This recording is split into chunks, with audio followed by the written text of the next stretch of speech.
momentáneamente. Inglaterra tiene 4 puntos, Irán tiene 3, Estados Unidos tiene 2 y Gales tiene 1. A continuación, Gales-Inglaterra. Don Lisandro, ¿qué opina de este partido? No, yo siento que Inglaterra lo va a ganar. Es que Inglaterra ya está clasificado, Sí. Partamos de eso, aunque es cierto que si Gales le gana lo empataría en puntos, pero el gol averaje lo tiene muy a favor Inglaterra, entonces ya es un partido que Inglaterra va a ir a asegurar la primera plaza, ¿verdad? Que es importante.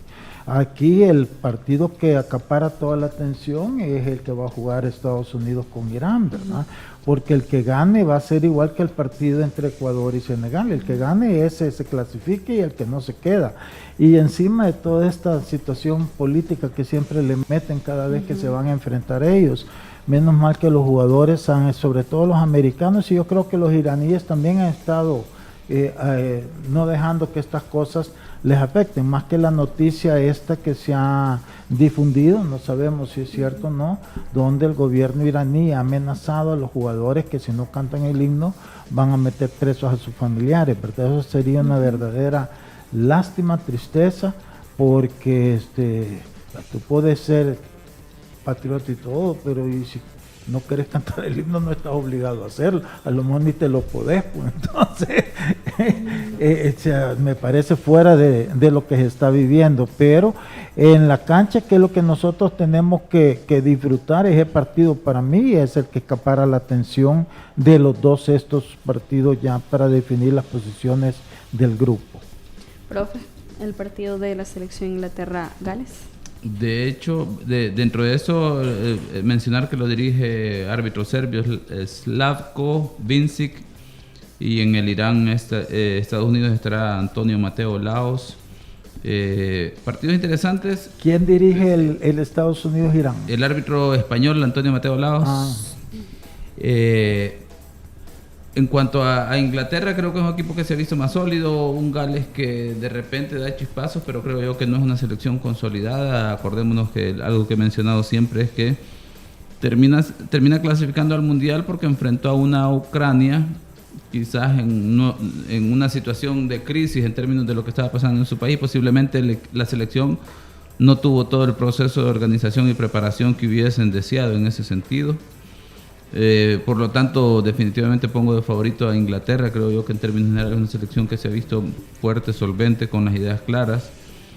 Y eso, y luego, como ya lo mencionó Lisandro, pues el Irán-Estados Unidos, otro partido que está ahí, que, o sea, digamos, en términos geopolíticos juegan mucho, ¿verdad? La imagen, y luego, pues, el tema de la parte deportiva, equipos que en el caso de Estados Unidos le conviene aspirar a una clasificación para seguirle dando ese fogueo de alta calidad a ese grupo de jóvenes que, como también hemos mencionado, es una selección que parece que está encaminada a proyectarse al 2026. Sin embargo, obviamente, para llegar a tener una proyección en el 2026, la experiencia que logre acumular en esta Copa del Mundo, que no es que creo que el discurso va más de nosotros en términos de que la selección debe de aspirar a tener mayor experiencia, mayor partidos de competición en esta Copa del Mundo. Seguro ellos no están pensando así, ¿verdad? Ellos están pensando enfocados en que esta es la Copa del Mundo de ellos, que deben de obtener el resultado para aspirar, obviamente, para hacer historia.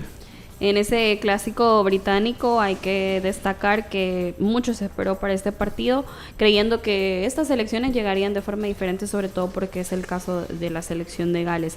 Inglaterra tiene un pie y medio en octavos de final, a pesar de no haber ganado los dos partidos, y Gales es lo contrario, ya que tiene uno y pie medio afuera de esta Copa del Mundo. De esas posibilidades, don Lisandro, usted mencionaba que la selección de Inglaterra le convence más, pero también lo que trae la selección de Gales, liderada por esa situación de que tiene jugadores jóvenes, pero al mismo tiempo tiene jugadores con mucha experiencia. No, sí, pero no hay mucho que hablar.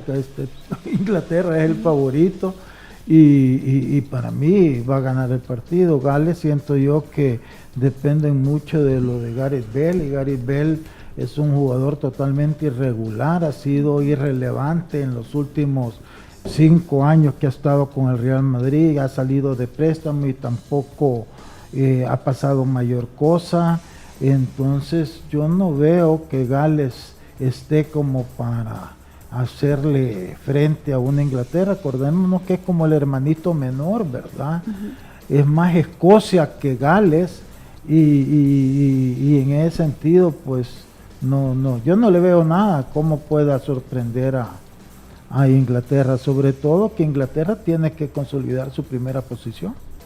Profe, toda la presión del entorno que ha tenido el partido de la selección entre Estados Unidos e Irán, don Lisandro lo mencionaba, los cuestionamientos que se le hicieron al capitán de la selección de parte de la prensa iraní, también el técnico que tuvo que disculparse por una situación a través de las redes sociales de la misma selección de Estados Unidos. Esas preguntas incómodas, hablábamos fuera del aire, que le hacían a Tyler Adams, le mencionaban, ¿qué sentís al ser un jugador afroamericano dentro de una selección y dentro de un país que es muy crítico ante esas situaciones? ¿Todo eso cree que pueda tener un motivo de presión para los jugadores estadounidenses? Veamos, dentro de esto tal vez antes de entrar a esa respuesta o esa pregunta y esa respuesta, mencionar que antes quien era sujeto de esos cuestionamientos, de que hablara sobre la situación políticas sociales, era el seleccionador en ese caso de Irán, ¿verdad? Sí, Queiroz. El portugués Queiroz le hacían mucho los cuestionamientos en términos del respeto de derechos humanos dentro del país y todo lo demás. Como consecuencia de eso, las últimas respuestas de él eran porque no le preguntaban sobre esas situaciones, por ejemplo, a Estados Unidos. Y creo yo que por ahí viene ahora la tendencia de la prensa en términos de cuestionar sobre situaciones que creería yo que muy poco tienen que ver los jugadores de ambas selecciones, ¿verdad? Tanto de Irán como de Estados Unidos, porque se escapa del control de ellos, ¿verdad? A pesar de que están representando a sus países, pero desde un ámbito deportivo muy poco tienen que ver o nada en términos de las situaciones políticas, y ya no digamos en términos de las diferencias entre estas dos naciones en este caso. Creo que han hecho un abordaje muy inteligente. Creo que Estados Unidos tiene las ideas claras en el sentido de que, de hecho, han tenido la educación y la deferencia de responder a las preguntas, porque lo lógico sería no responder porque no tendrían que hacerlo en términos de que estamos dentro de un contexto de una justa deportiva y enfocarse a eso, ¿verdad? Sin embargo, creo yo que interesante el nivel de preparación en el caso del capitán Tyler Adams en términos de cómo responder a situaciones puntuales como el hecho de la mala pronunciación que le señalan inicialmente en términos de cómo pronuncia Irán en la conferencia de prensa. El periodista lo cuestiona sobre eso. Y ahí pues obviamente él lo lee dentro de su idioma inglés, ¿verdad? No en términos de cómo la pronunciación correcta que le dan al nombre del país en los países árabes. Pero fíjate, Elmer, que mira, en esto la pregunta de Diana iba en el sentido que si no le afectaría a los jugadores americanos el que les metan esa presión de la discriminación, ¿verdad? Pero es que la discriminación hay en todas partes del mundo. Aquí hay discriminación en todas partes. Por cuestiones de etnia, de raza, de estatus social, lo que tú querrás, siempre hay discriminación. Lo que pasa es que Estados Unidos es uno de los países donde hay más integración, no más segregación. Eso ya pasó. Tú te das cuenta que en Estados Unidos pues todos tienen derecho a protestar, a manifestarse y todo eso. En cambio tú vas a Irán, mira cuántas mujeres o cuántos manifestantes, hay más de 300 que han matado, y ahora empezaron a colgar a manifestantes por estar defendiendo a una mujer que la policía agarró y que porque no llevaba bien el velo, amaneció muerta. Estamos viendo en China cómo la policía está agarrando garrotazos a los pobres chinos porque están protestando por la cuestión del COVID. O sea, en todas partes del mundo. El problema es que en Estados Unidos te podés expresar libremente sin tener represalias del Estado, que esa es una gran diferencia. Y eso no lo ves en otras partes, al menos a lo mejor en Europa sí, en los países desarrollados, democráticos, ese es un derecho inherente a la gente, el poderte manifestar y exteriorizar tu malestar, cosa que en ningún otro país de dictaduras o de regímenes autoritarios podés hacerlo. Entonces, en ese sentido, la pregunta no tenía ni sentido, porque los americanos se sienten en ese sentido feliz de estar en su país, feliz puede haber uno que otro que a lo mejor no, pero en términos generales no. Entonces eso no les afecta a ellos, yo te lo puedo decir, porque uno que va con frecuencia, yo tengo mis hijos que viven allá, o sea, no, se ha superado mucho eso, pero lo más importante es que tenés poder expresarlo, y eso cuando tú tenés la facilidad de quejarte sin temor a que vengan represalias, es el sinónimo de un país libre. Es que dentro de eso el tema va por ahí, en relación a lo que hago énfasis de cómo desarrolla, digamos, todo el planteamiento de la respuesta Tyler Adams, en el sentido de que él tiene claro, ¿verdad? Por ejemplo, habla del tema de que en Estados Unidos sí hay discriminación, que hay situaciones, pero habla del tema que están abiertos a mejorar todas las situaciones y están trabajando por eso. En pocas palabras, es como en todas partes hay problemas, pero nosotros tenemos la apertura de abordarlos y trabajar y mejorar en esas situaciones. Fue bien educado Elmer, que no le dijo, bueno, y ustedes que están ahorita agarrando y ahorcando gente, que me hace esa pregunta, pero no se la contestó así. Fue bien educado, pero bien inteligente y bien con lógica todo lo que le dijo. Y eso en el sentido de que eso demuestra que ellos tienen claridad de la situación, incluso si lo queremos ver, política y de derechos humanos en cada uno de los países, y como consecuencia lógica pues no tendrá mayor afectación en términos de el desempeño que pueda tener esta selección, que creo yo que ahora deberá en alrededor de 4 minutos, aproximadamente 4 o 5 minutos, deberán salir enfocados y tratar de ir a por el resultado, ¿verdad? Que obviamente en términos deportivos será muy importante para ellos. Lo que comentábamos de información de última hora, un periodista internacional comentaba, de acuerdo con CNN, familiares de la selección de Irán han sido amenazados con encarcelamiento, violencia y tortura si los jugadores no cantan el himno nacional contra Estados Unidos. Eso es la respuesta para los periodistas iraníes.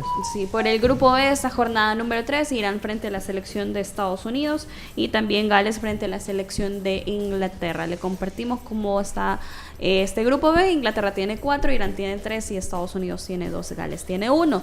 La clasificación momentáneamente va de esta manera para el Mundial de Qatar. El profe Elmer, ayuda. Ahí los que ya están fijos en la llave de la izquierda, para los que están a través de las plataformas de YouTube, los que están en radio, pues obviamente tenemos aquí la llave del camino que tenemos.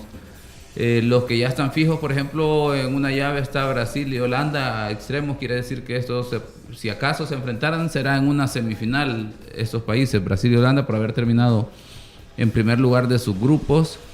Nunca podríamos ver una final entre Brasil y Países Bajos, definitivamente. Y en la otra llave tenemos clasificadas, que entenderé estas posiciones podrían cambiar porque falta una jornada, pero sí ya seguro estarán ahí Senegal, Francia y Portugal. Estamos hablando de que, por ejemplo, Portugal y Francia podrían verse en última instancia en una semifinal, pero no en una final, por ejemplo. Y también de última hora, la francesa Stéphanie Frappart pitará el Alemania-Costa Rica. Por primera vez una mujer será central en un juego de la Copa Mundial masculina. Sí, y de repente a mí me generó dudas, pensé que no la iban a designar a un partido, porque ya llevábamos varias fechas, ¿verdad? Obviamente, quiero entender que va arbitrando de hecho el Alemania-Costa Rica es un partido importante, porque ambos se juegan la clasificación ahí, pero quizás ya hicieron el tema de las posibilidades en términos del desempeño de ella, ¿verdad? La capacidad y el desempeño y la exigencia que puede tener el partido para que tenga un buen desenvolvimiento. Interesante también, por ejemplo, hemos hablado del tema de la cuestión política, de derechos humanos que se ha dado en torno a toda esta situación de los organizadores, ahora el partido Irán e Inglaterra, y Estados Unidos, pero en contraposición, digamos, es histórico porque en un país que tiene ciertas situaciones que van en contra de nuestras costumbres, en un terreno de juego va a estar una mujer dirigiendo, ¿verdad? En un escenario... Y con chores. Y con chores, ¿verdad? No es una mujer cualquiera, sino que tiene mucha experiencia en el arbitraje y ya en copas también femeninas, en mundiales juveniles. Así que es una muy buena noticia para el fútbol. Nos despedimos, los esperamos el día de mañana con más información en los ex del fútbol. Que tengan una feliz tarde. La autoridad, el Romo, el profe